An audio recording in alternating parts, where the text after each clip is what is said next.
রবিউল আউয়াল এমন একটা মাস যেই মাসে আল্লাহ রাব্বুল আলামিন এই পৃথিবীতে এমন একজন মহামানবকে পাঠিয়েছেন যিনি পুরো বিশ্বটাকে পরিবর্তন করেছেন এবং যিনি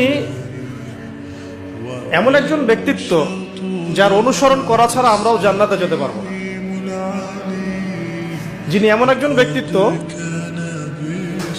যিনি নিশ্চিত জান্নাতি জানার পরেও তাহাজ্জুদে দাঁড়িয়ে পা ফুলিয়ে ফেলতেন,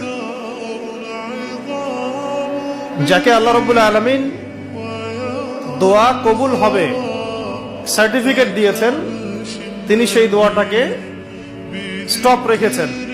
কিয়ামতের মাঠে তিনি এই দোয়াটা করবেন আমাদের জন্য।